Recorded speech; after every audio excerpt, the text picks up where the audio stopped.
The pyramids of Egypt are the most famous ancient monuments in the world. They're the last of the seven wonders of the ancient world that are still standing in some of the most visited tourist attractions in the world. Despite that, there are still so many mysteries about them that they're yet to get to the bottom of. Let's talk about them. Let's start today off by talking about temperatures. Whenever the technology used by archaeologists advances, someone always returns to the pyramid to see if that technology leads to any breakthroughs. In 2015, an international team of scientists and architects conducted a joint survey of the pyramids and identified thermal anomalies deep inside the structures higher than expected. Temperatures were recorded in 3 adjacent stones and an impossible-to-reach area at the very bottom of the Great Pyramid. Although empty spaces, different building materials, and internal air currents have all been suggested as possible causes for the anomalies, nobody's able to say for sure. Further anomalies were detected in the Great Pyramids. Upper half the discovery came when the research team used infrared thermography to scan the pyramids as they heated up during sunrise, and then again when the sun went down and the limestone cooled.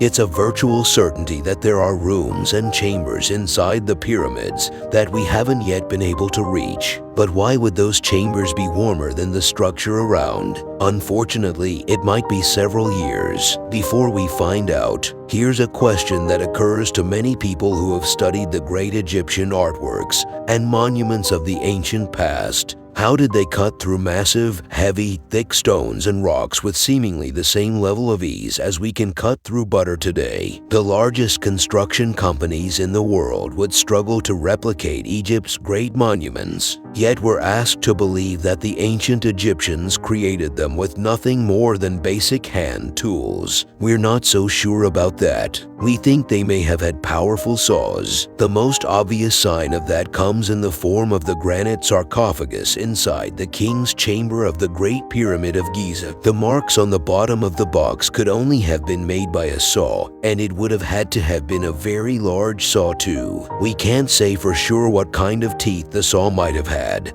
but there's little disputing the clear evidence that a saw was used. What happened to the stone-cutting technology of the ancient Egyptians, and why have we never found any modern trace? We could make this whole video about the mysteries of the Great Pyramid of Giza in Egypt if we wanted to. It's 4,500 years old, and we still don't truly understand how it was even built. That alone would make it worthy of inclusion here. But there's another mystery about the pyramid that only came to light in 2017 using sophisticated scanning T. Archaeologists have identified 2 large voids inside the structure of the pyramid, and they have no idea what's hiding inside them. They might be nothing more than service tunnels used during the construction of the building, or they could contain undiscovered tombs. One of the voids is 100 feet long. It appears to be roughly the same shape as the Grand Gallery, which is directly below it. It's possible that it may have been included in the design to reduce the weight of the rock above the Grand Gallery and prevent it from. Why did it be nice to find out? For sure, the voids don't appear to have any passages leading to them directly, so reaching them won't be easy. Scientists are now in the process of designing new tunneling robots to help them with the job we've just described. The Great Pyramid of Giza is 4,500 years, but how sure of that can we really be mainstream?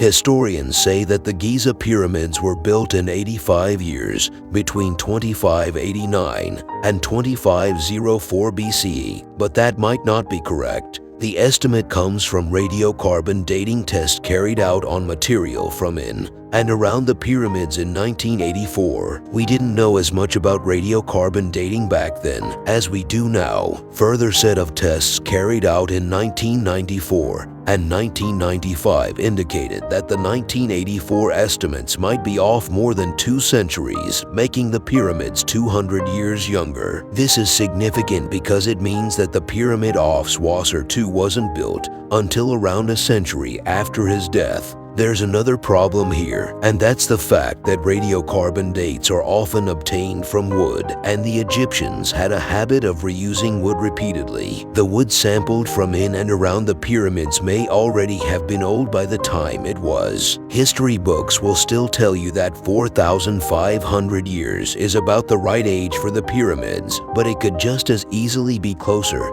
to 4,000. We've already discussed the idea that there are voids and anomalies in the Great Pyramids of Giza. Here's the clearest evidence yet that those voids might be secret chambers. In September 2020, explorers identified two secret doors hidden inside the pyramid. They're at the end of a pair of narrow tunnels that extend from the north and south walls of the Queen's Chamber inside the pyramid, then stop at stone blocks before they reach the outer walls. There isn't enough space in the tunnels for a human to explore them, but a robot called Web Walla was sent into the space and obtained pictures of a small stone door with what appeared to be two copper handles attached to it. The same robot also took pictures of faint red hieroglyphs painted onto the walls. The hieroglyphs are rough, almost like Gra, so it's possible there are guide marks left behind by the stone masons who built the pyramid. These shafts can have been used for ventilation because they don't open up to the exterior of the pyramid, but they're surely too small for humans to have been expected to navigate them. Building a door implies that there's something worth protecting behind it though. What could it be? Here's an idea that you've probably heard. In fact, it's an idea that's been repeated so many times that people believe it to be true, even though the evidence upon which it's based is tenuous at best. In the 1980s, Egyptologist Robert Bale claimed that the three pyramids of the Giza complex are perfectly aligned with the stars to make up the belt of the constellation of Orion in the night sky. He followed this up with a book called The Orion Mystery, which he released in 1995. The book became a New York Times bestseller, and the idea took root in people's minds. The problem is that the whole concept is a little dishonest. You can't make the pyramids line up with the Orion's belt unless you invert one or the other. Surely if the Egyptians intended to reflect the position of the stars, they'd have arranged them in a way that didn't necessitate this invert. Secondly, the three pyramids weren't all built at the same time. There's no evidence to suggest the third pyramid was planned when the first was built. Thirdly, the positions of stars in the sky change over thousands of years. The stars in our RTS belt don't look the same now as they would have 4,500 years ago. As impressive as the pyramids look today, they looked far more impressive when they were first built after standing exposed to the elements for over 4,000 years. Their exterior surfaces are a little rough and lumpy. When they were first completed, they had stunningly shining, glistening facades that would have made them almost as if they were made of glass. According to Jacqueline Williamson, an Egyptologist from Harvard University, the casing stones that made up the external facades of the pyramids were polished to a high degree using abrasive materials like fine sand, sandstone, and even brick to produce a smooth finish during the peak of the day. When the sun was high in the sky, they would almost have seemed to glow. Williamson is 100% certain about her findings and insists that the time, effort, and precision involved in the polishing process means that the quality of the craftspeople who worked on the pyramids was even greater than we've always imagined it to. As for what happened to these shiny facades, they've naturally faded and crumbled over time.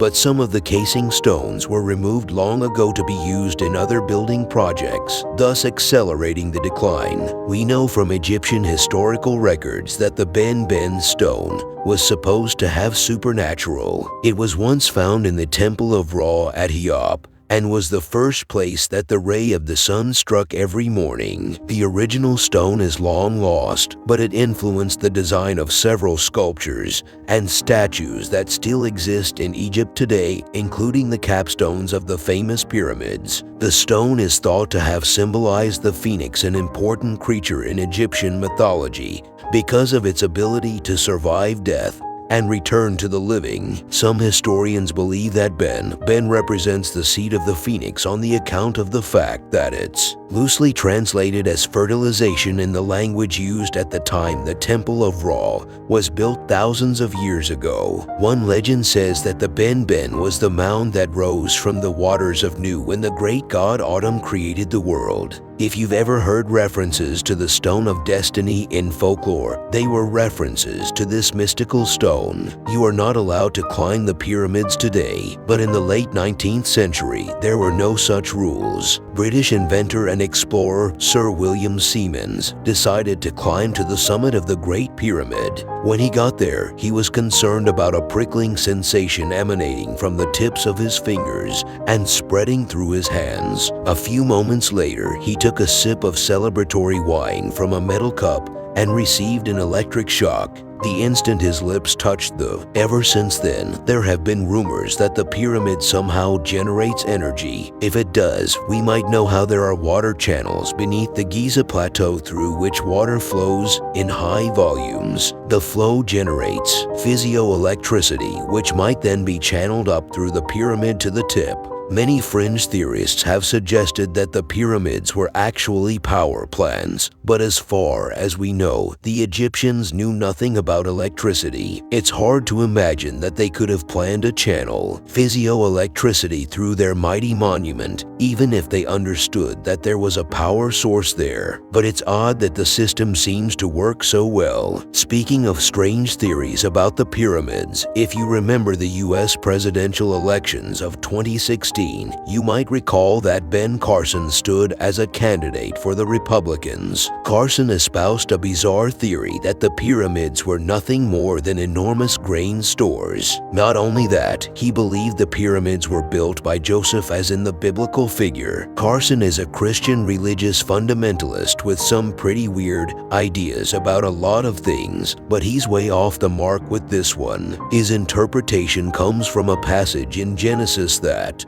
God told Joseph to gather up all the food of the good years to come and lay up corn under the hand of the Pharaoh, letting him keep food in the cities. Note the plural. That city's not city for this interpretation to be literal. There would need to be far more pyramids in far more cities. More to the point, no trace of grain has ever been found inside any of the pyramids, and it's impossible for this to be the case if the buildings had been full of grain supplies as a final nail in the coffin. The internal dimensions of the pyramids are wholly unsuited for being used for grain storage. There may be no mystery in Egypt bigger than the Sea of. That's the name given to a collection of 24 jet black, 100-ton granite boxes hidden on a hillside to the south of Gizer's Great Pyramid. The gargantuan sarcophagi appeared to have been interred in their current position somewhere around 3,300 years ago. During a time when the legendary pharaoh Ramses II was on Egypt's throne, some of the boxes have been opened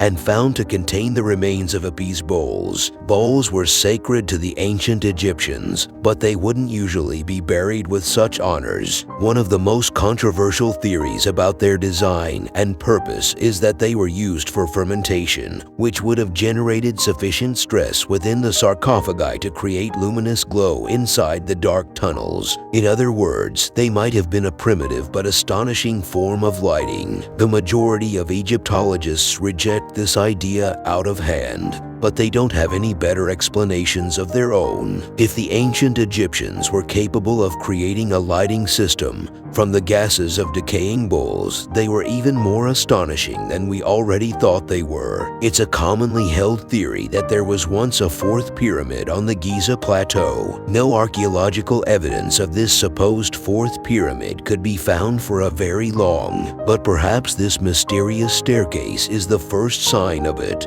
The staircase plunges down into the floor of the desert and might once have been in the missing pyramid's basement. It's an impressive feat of engineering. The staircase leads straight down through several feet of limestone and leads to a hidden underworld below the plateau that was unknown until 2018. Access to the plateau is strictly limited because the staircase is on land owned by but a few lucky archaeologists have managed to gain supervised entry. Amazingly, the lowest point is a full 125 5 feet beneath the ground and is full of water. The underground area is full of carefully carved niches in which black basalt and granite sarcophagi are installed. The sarcophagi are open, so someone has obviously raided these tombs in the distant past. The ancient writer Herodotus once spoke of Egyptian priests creating underground chambers during the building of Memphis, and it appears that the practice occurred in Giza. It's like there's a whole secret city beneath the plateau. Subscribe to the channel and turn on notifications, and you'll be the first to know when a new video comes out. Thank you for watching and see you in the next video.